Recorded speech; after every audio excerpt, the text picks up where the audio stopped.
हर हर महादेव। श्रावण का महीना भगवान शिव और माता पार्वती जी को समर्पित होता है। तो सावन के महीने में जो भक्त पार्थिव शिवलिंग का निर्माण करके उनकी विधि पूर्वक पूजा करते हैं, तो ऐसे साधक को धन, वैभव, आयु और लक्ष्मी माँ की विशेष कृपा प्राप्त होती है और उसकी सभी मनोकामनाएं, सभी मनोरथ और सभी कार्य उसके पूर्ण हो जाते हैं। तो आज की इस वीडियो में हम आपको बताएंगे कि पार्थिव शिवलिंग का निर्माण कैसे करना है, पूजन कैसे करना है और फिर बाद में विसर्जन कैसे करना है। तो सारी जानकारी आपको इस वीडियो में मिलेगी। वीडियो अच्छी लगे तो लाइक शेयर जरूर से कीजिएगा। चैनल पर पहली बार आए हैं तो प्लीज चैनल को सब्सक्राइब जरूर से कर लीजिएगा। पार्थिव शिवलिंग को बनाने के लिए जो हम मिट्टी लेंगे ना, उसमें ना कंकर पत्थर नहीं होने चाहिए, इस बात का ध्यान रखना है। आप मिट्टी को छान भी सकते हैं। तो ये मैंने जल लिया है, ये शुद्ध जल है और इसमें थोड़ा सा गंगा जल मिलाएंगे और अब हम पार्थिव शिवलिंग का निर्माण करेंगे। देखिए, सावन के महीने में भगवान शिव अत्यधिक प्रसन्न मुद्रा में होते हैं और उनका पूजन करना, भगवान शिव का अभिषेक करना बहुत ही शुभ और फलकारी होता है। तो अगर आपकी कोई मनोकामना है और आप भगवान शिव को बहुत जल्दी प्रसन्न करना चाहते हैं,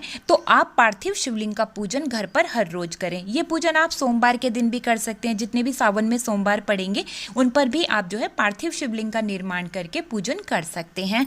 और आप जो है जैसे प्रदोष होता है या शिवरात्रि पड़ेगी सावन की, उस पर भी आप पार्थिव शिवलिंग का पूजन कर सकते हैं। और सावन के पूरे महीने आप हर रोज पार्थिव शिवलिंग को बनाकर भी पूजन कर सकते हैं।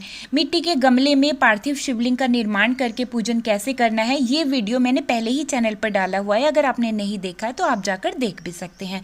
तो ये देखिए, शिवलिंग के नीचे का हिस्सा तैयार हो गया है, जो जिसको हम जलाधारी बोलते हैं ना, वो। और ये हमने इस तरह से बना करके तैयार किया है। यहाँ पर देखिए जलाधारी भी बनाई है ना। तो इस तरह से ये नीचे का हिस्सा तैयार हो गया है। अब ऊपर की जो शिवलिंग होती है ना, उसको हम बना लेते हैं। देखिए, सावन के महीने में भगवान शिव की पूजा करना, उनका अभिषेक करना बहुत ही फलकारी रहता है। बहुत लोग कांवर लेकर के आते हैं, उसमें जल भर के लाते हैं और गंगा जल से भगवान शिव का अभिषेक कराते हैं। तो आप जो है रुद्र अभिषेक भी करा सकते हैं और गंगा जल से आप हर रोज भगवान शिव का अभिषेक कर सकते हैं। क्योंकि देखिए, इस जो महीना होता है सावन का, इसमें भगवान शिव के अभिषेक की विशेष महिमा कही गई है। ठीक है, तो देखिए इस तरह से पार्थिव शिवलिंग का हमने निर्माण कर लिया। आप एक साथ ना कई सारे शिवलिंग बनाकर भी रख सकते हैं। फिर आप हर रोज एक शिवलिंग का पूजन करें और उनका जो है बाद में विसर्जन कर दें। ठीक है, तो ये इस तरह से देखिए मिट्टी के शिवलिंग बन के तैयार हो गए। अच्छा, अगर घर के मंदिर में शिवलिंग है तो शिवलिंग के ऊपर आप जो है एक कलश जरूर से रखें। उसमें आप नीचे से एक छेद करें और कलश को हमेशा जल से भर के रखें, जिससे एक एक बूंद जो है शिवलिंग के ऊपर गिरता रहे। ठीक है, और इस कलश में एक दो बूंद आपको जो है गंगा जल भी मिला देना है। इससे भगवान शिव का जो है अभिषेक होता रहेगा। ठीक है, अब पार्थिव शिवलिंग का पूजन करते हैं। तो आपको एक चौकी लेनी है। चौकी के ऊपर सफेद या पीले रंग का आपको वस्त्र बिछाना है और फिर आपको एक शुद्ध बर्तन लेना है। उस बर्तन में आपको जो है बेल पत्र रखनी है और बेल पत्र के ऊपर इस तरह से आपको जो मिट्टी के शिवलिंग है उनको विराजमान करना है। जलाधारी उत्तर दिशा में होनी चाहिए, इस बात का ध्यान रखना है। अब पूजन शुरू करने से पहले सबसे पहले हमें दीपक को विराजमान करना है। तो चावल का आसन लगाएंगे, आप सफेद तिल का भी आसन लगा सकते हैं और यहाँ पर हम जो है दीपक को विराजमान करेंगे, क्योंकि दीपक हमारी पूजा के साक्षी होते हैं। ठीक है, तो दीपक को प्रज्वलित करें और दीपक को आप खाली न रखें, उसमें सफेद तिल डाल सकते हैं, चावल डाल सकते हैं। आप जो है जो फूल होते हैं ना, फूल भी रख सकते हैं। ठीक है, इस तरह से करके आप दीपक को विराजमान करें। फिर भगवान शिव का सबसे पहले शुद्ध जल से अभिषेक करेंगे और ओम नमः शिवाय इस मंत्र को बोलते हुए शुद्ध जल से अभिषेक करेंगे। फिर कच्चे दूध से अभिषेक करना है। ओम नमः शिवाय। कच्चे दूध से अभिषेक करने के बाद गंगा जल से अभिषेक करेंगे। आप थोड़ा सा जल में गंगा जल मिलाकर भी अभिषेक कर सकते हैं। अच्छा, बहुत लोग क्या करते हैं, थोड़ा जल लेते हैं, उसमें गंगा जल मिलाते हैं और थोड़ा सा कच्चा दूध मिलाकर इस तरह से भी भगवान शिव का अभिषेक करते हैं। फिर भगवान शिव को 3 उंगलियों में आपको चंदन लगाना है। ये अष्टगंध चंदन भी आप ले सकते हैं और इस तरह से त्रिपुंड लगाना है भगवान शिव को। ठीक है, जो बचता है उंगली में उसको आप अपने मस्तक पर जरूर से लगाएं। फिर भगवान शिव को चावल अर्पित करने हैं। चावल टूटे फूटे नहीं होने चाहिए। काले तिल अर्पित करने हैं और आपको जो है वस्त्र रूपी कलावा जरूर से ही अर्पित करना है। आप जनेऊ भी भगवान शिव को अर्पित कर सकते हैं। फिर इत्र चढ़ाएं। देखिए, इत्र चढ़ाने से भगवान बहुत जल्दी प्रसन्न हो जाते हैं और सभी मनोकामनाओं को पूर्ण करते हैं। तो कॉटन में हमें इस तरह से इत्र को लेना है और हमें इस तरह से शिवलिंग के पास में रख देना है। ठीक है, फिर भगवान शिव को लौंग का जोड़ा अर्पित करेंगे और आगे लौंग में फूल जरूर से होना चाहिए। भगवान को लौंग अर्पित करने से घर में समृद्धि आती है, धन आता है और शांति मिलती है, तो इसलिए एक लौंग का जोड़ा जरूर से अर्पित करें। अच्छा, आप भगवान शिव को रुद्राक्ष की माला भी अर्पित कर सकते हैं और आप 1 या 2 रुद्राक्ष भी भगवान शिव को अर्पित कर सकते हैं। शिवलिंग पर रुद्राक्ष अर्पित करने से परिवार में सुख शांति आती है और नकारात्मक जो भी ऊर्जाएं होती है ना, वो सभी समाप्त हो जाती हैं, दूर हो जाती हैं और भगवान शिव की विशेष कृपा की प्राप्ति होती है।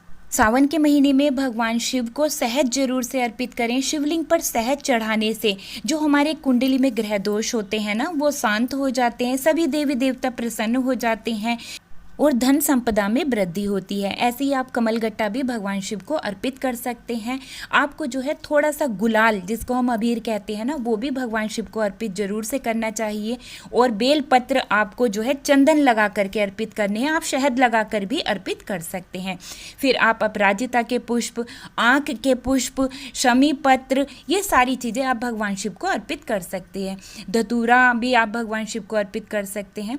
कुछ मीठा, जैसे कि आप खीर बनाकर भगवान शिव को भोग अर्पित कर सकते हैं। कुछ मिश्री आप अर्पित कर सकते हैं। सूखे मेवे भी अर्पित कर सकते हैं और फल भी आप अर्पित कर सकते हैं। कुछ दक्षिणा आप जरूर से रखें। तो दक्षिणा ये देखिए, जो अगर हम पैसे रखते हैं, जो नोट होते हैं, उसको आप जो है स्पर्श करा के अलग रख लें और कुछ सिक्के आप शिवलिंग के ऊपर अर्पित कर दें। ठीक है। अच्छा, जो शिवलिंग के ऊपर प्रसाद अर्पित करते हैं तो वो विसर्जन में चला जाता है, बाकी आप स्पर्श करा के अलग रख सकते हैं। फिर उस प्रसाद को आप अपने घर के सदस्यों में बांट सकते हैं। भगवान शिव की आरती जरूर से उतारें। उसके बाद में इस आरती को आप जो है ठंडा कर लें और अपने घर में पूरे में आपको जो है आरती दिखानी। फिर भगवान शिव से हाथ जोड़ के प्रार्थना करें, क्षमा याचना करें, आशीर्वाद लें। ठीक है। फिर आपको क्या करना है, यहीं पर ही बैठ के आपको भगवान शिव के मंत्रों का जाप करना है, उनके नाम का जाप करना है। आप जो है भगवान शिव का जो 40 होता है ना, उसका भी आप पाठ कर सकते हैं और आप शिव महापुराण का पाठ भी कर सकते हैं। तो इस तरह से आप जो है सावन के महीने में पार्थिव शिवलिंग का हर रोज भी पूजन कर सकते हैं और सावन के सोमवार के दिन भी आप ये पूजन कर सकते हैं। प्रदोष शिवरात्रि के दिन भी ये पूजन कर सकते हैं। अब बात करते हैं कि जो हमने ये पूजन किया है घर पे, इसका विसर्जन हमें कैसे करना है। तो देखिए, जब दीपक शांत हो जाए, ठीक है, आधा घंटे के बाद या 1 घंटे के बाद आपको फिर विसर्जन करना। तो विसर्जन करने के लिए आपको एक बड़ा बर्तन लेना है और उसके अंदर शुद्ध जल लेना है और उसमें थोड़ा सा गंगा जल मिलाना है और जो भी फूल आपको आसानी से मिल जाए, ठीक है, वो फूल आपको लेने हैं और इस जल के अंदर आपको डाल लेने हैं। ठीक है। देखिए, जब आप पूजन करें तो जो सामान आपको इजीली मिल जाए, उन सारी सामग्री को लेकर ही आपको पूजन करना है शिवलिंग का। ठीक है।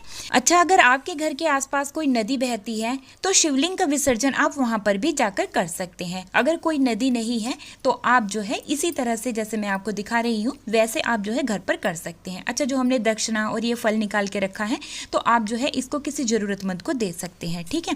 या फिर आप जो है मंदिर में जाकर भी इसको दे सकते हैं। अब शिवलिंग का जैसे हम विसर्जन करेंगे तो हम जो है ओम नमः शिवाय, हर हर महादेव, इस तरह से बोलते हुए शिवलिंग को जो है पानी के अंदर हमें विसर्जित कर देना है। ठीक है। और हाथ जोड़ के प्रणाम करना है और जब तक शिवलिंग जो है पानी के अंदर अच्छे से घुल ना जाए, तब तक ऐसे ही रखे रहने देना है। और फिर बाद में जो है आपको तुलसी जी का पौधा छोड़ देना है और आप किसी भी पौधे में इस जल को चढ़ा सकते हैं। ठीक है। इस तरह से आप जो है आसान तरीके से घर पर शिवलिंग बना करके पूजन कर सकते हैं और विसर्जन कर सकते हैं। तो जी, उम्मीद करती हूँ आज की वीडियो आप सभी को बहुत पसंद आई होगी। वीडियो अच्छी लगी है तो लाइक शेयर कीजिएगा। हर हर महादेव।